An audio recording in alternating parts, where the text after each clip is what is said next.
ओम नमः शिवाय। स्वागत है आप सभी का। दोस्तों, जब जीवन में दुख, अशांति या कोई बड़ी समस्या आती है तो हमारी आंखें केवल एक ही नाम खोजती हैं, महादेव। पर क्या आप जानते हैं महादेव के परम स्वरूप, उनकी लीलाओं और उनके ज्ञान का सबसे बड़ा खजाना कहाँ छिपा है?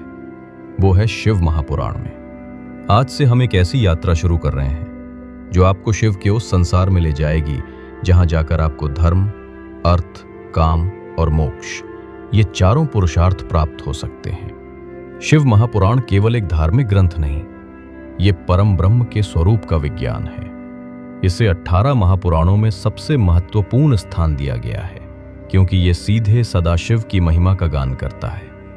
ये हमें बताता है कि शिव ही आदि हैं और अंत भी, उनसे ही ब्रह्मा, विष्णु और शक्ति का प्राकट्य हुआ है।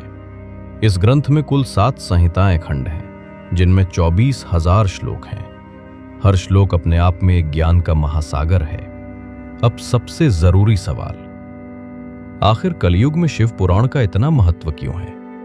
पुराण कहते हैं कि सतयुग में ज्ञान से मुक्ति मिलती थी, त्रेता में यज्ञ से, द्वापर में पूजा से, लेकिन कलयुग में मुक्ति का सबसे सरल और शक्तिशाली माध्यम है कथा श्रवण। शिव पुराण के पहले ही भाग में इसका महात्म्य बताया गया है, जो साबित करता है कि इसे केवल सुनने या पढ़ने मात्र से ही मनुष्य के बड़े से बड़े पाप कट जाते हैं और वो शिवलोक में स्थान पाता है। ये कथा हमें सिखाती है कि भक्ति का मार्ग कितना सीधा और सरल है।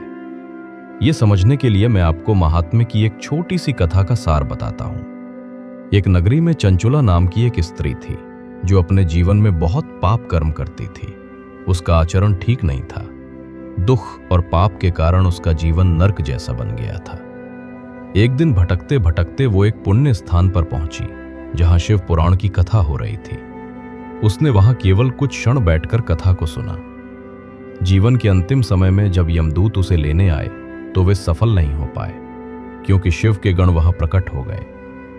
केवल कथा श्रवण के प्रभाव से चंचुला को शिवगणों के साथ शिवलोक की प्राप्ति हुई। सोचिए, जिसने जानबूझकर भी शिव पुराण नहीं पढ़ा, केवल सुना, उसे इतना बड़ा फल मिला। ये इस ग्रंथ की अद्भुत शक्ति है। अब बात करते हैं कि इस सीरीज में हम आगे क्या क्या कवर करने वाले हैं। हमने महात्म्य का सार समझ लिया। अब हम पहली संहिता विद्याश्वर संहिता से मुख्य ज्ञान की यात्रा शुरू करेंगे।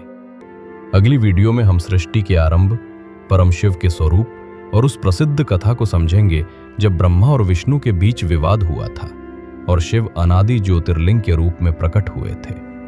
ये कथा आपको शिव के वास्तविक स्वरूप को बताएगी। हर वीडियो में हम एक अध्याय या एक महत्वपूर्ण कथा को गहराई से समझेंगे।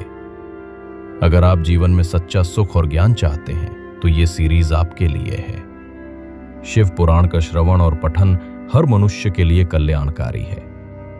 इस ज्ञान की यात्रा में हमारे साथ जुड़ने के लिए इस चैनल को सब्सक्राइब करें, ताकि आप एक भी एपिसोड मिस ना करें। ये वीडियो पसंद आया हो तो लाइक करें और कमेंट में ओम नमः शिवाय लिखना ना भूलें।